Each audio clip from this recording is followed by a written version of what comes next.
Now at 6, Trailblazers coach Chauncey Billups indicted and arrested as part of a gambling scheme tied to the mob. Your winning streak has ended. Your luck has run out. The charges, the fallout, and the reaction from the Rip City faithful. I imagine that, aside from probably losing his coaching gig, he'll be banned from the NBA.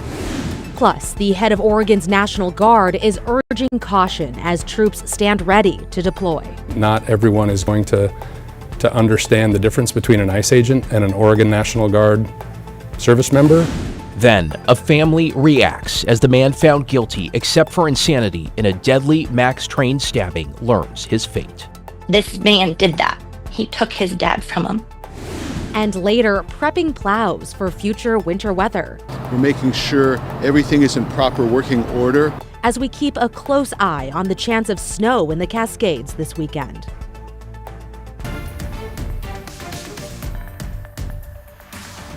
This is an illegal gambling operation and sports rigging operation that spanned the course of years. The FBI led a coordinated takedown across 11 states to arrest over 30 individuals today responsible for this case, which is very much ongoing. Well, if you are just joining us, we continue to follow significant breaking news after the FBI arrested Trailblazers head coach Chauncey Billups on criminal charges in connection with a high-tech plot involving organized crime, authorities say, to rig underground poker games. You're looking at video of Billups leaving federal court in downtown Portland earlier this afternoon.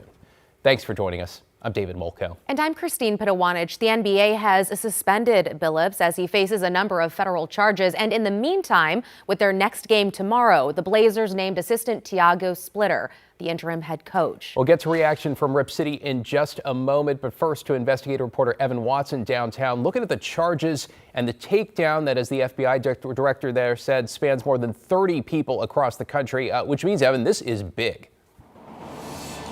Yeah, it is, David. There's certainly a lot to unpack here. First, we know that Chauncey Billups is now out of custody. I watched him leave the federal courthouse just before 4 p.m. this afternoon. He was released after his first court appearance, and that release came with certain conditions, including flight restrictions and prohibition on gambling. Blazers head coach Chauncey Billups is accused of participating in rigged poker games. He faces federal charges of conspiracy to commit wire fraud and money laundering, which law enforcement officials announced in New York on Thursday morning. These defendants, which include former professional athletes, used high-tech cheating technology to steal millions of dollars from victims in underground poker games that were secretly fixed. The indictment alleges Billups played in rigged poker games in Las Vegas in 2019. Where other players lost at least $50,000. Victims were attracted to play alongside well-known professional athletes and coaches like Chauncey Billups, only to be unknowingly deceived through rigged shuffling machines, fixing the odds in their favor, as alleged. Officers arrested Billups Thursday morning. The poker games are connected to the Italian mafia, according to prosecutors and investigators. They used custom shuffling machines that could read the order of cards, barcoded decks, and hidden cameras built into tables and light fixtures. The NBA placed Billups on leave. He didn't say anything in his first court appearance on Thursday. And Evan, we should note this is not the only indictment here. There's also Operation Nothing But Bet, with prosecutors accusing at least 6 others of an illegal sports betting scheme. And it sounds like there is a possible connection between the two indictments. What are you hearing, Evan? Sure, that's right. We know that a specific Blazers loss from 2023 is under scrutiny here. Prosecutors say that an unnamed NBA coach tipped off bettors that the Blazers would be resting key players on that night of that game in March of 2023. That unnamed NBA coach shares a lot of details that line up pretty exactly with Billups' own career history. Chauncey Billups is not charged in the federal indictment on illegal sports gambling. However, that indictment references co-conspirator 8, a person who lived in Oregon and was an NBA player from approximately 1997 through 2014 and an NBA coach since at least 2021. Billups played in the NBA over those exact 17 years and has been a coach in the NBA since November 2020 and a head coach since 2021. Chris Swecker, retired FBI special agent and current attorney, says there's no mystery. Yeah, I mean, clearly it is Billups. I mean, you look at the background and it matches his perfectly. The indictment says that the coach told a gambler before a Blazers game on March 24th, 2023, that the Blazers would tank or intentionally lose to increase their odds at getting a better draft pick. Prosecutors allege co-conspirator 8 told Eric Ernest that several of the Blazers' best players would not play that night. Ernest and another defendant, Marv's Fairley, then used that information to place fraudulent waivers on the game and share the profits, according to the document. The Blazers lost to the Chicago Bulls by 28, and the defendants' bets were successful.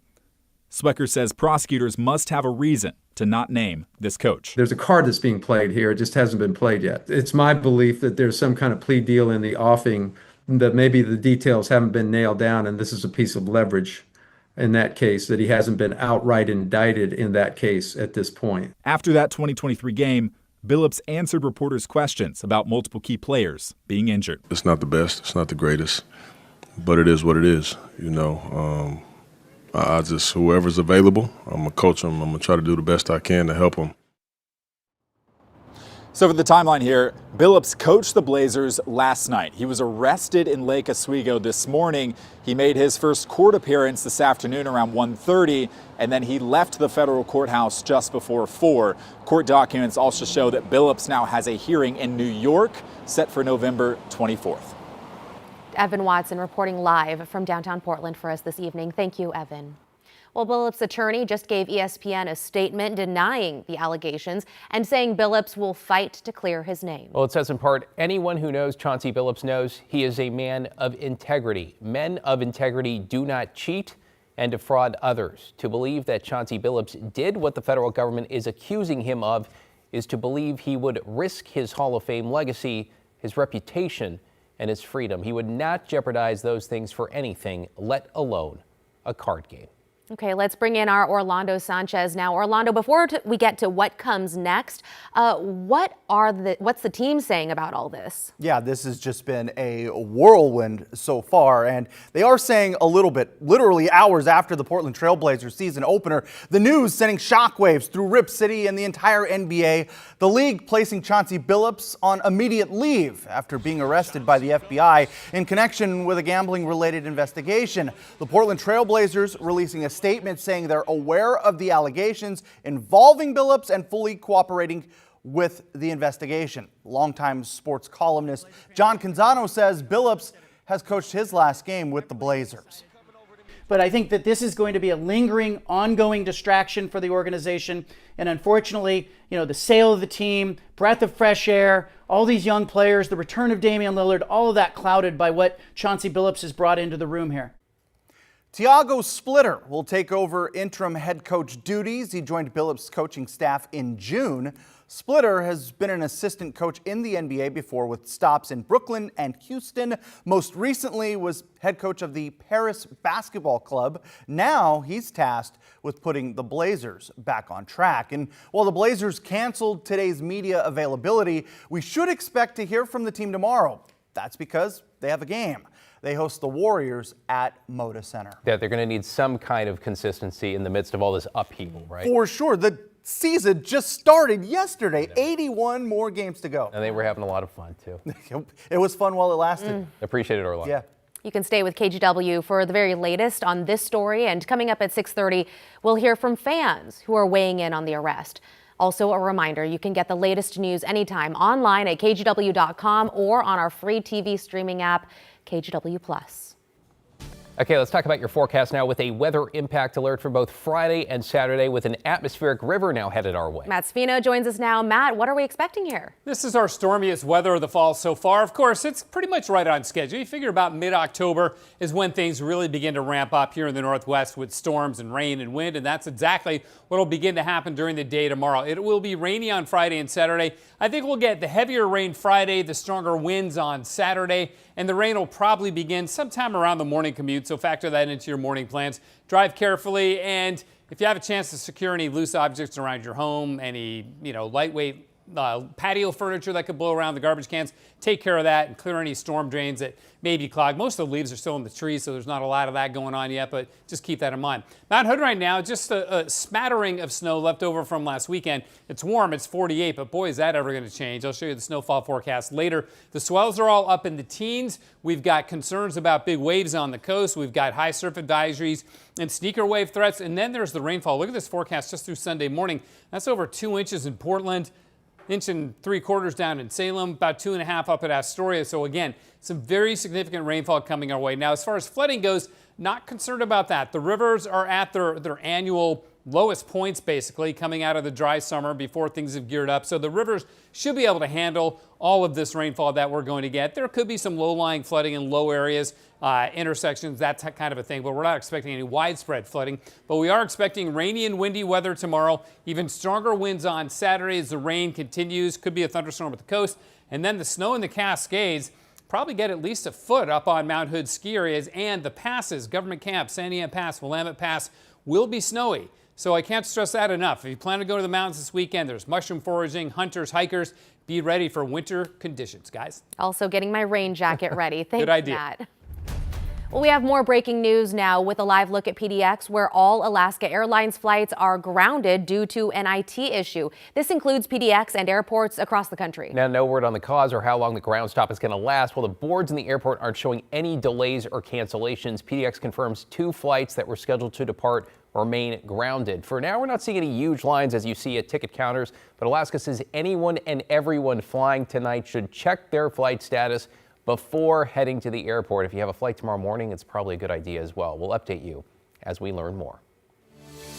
In continuing coverage, a federal judge is set to hold a key hearing tomorrow morning on whether to keep National Guard troops from deploying to the Rose City. Our Kyle Aboshi has been following the legal fight. Kyle, what are we expecting?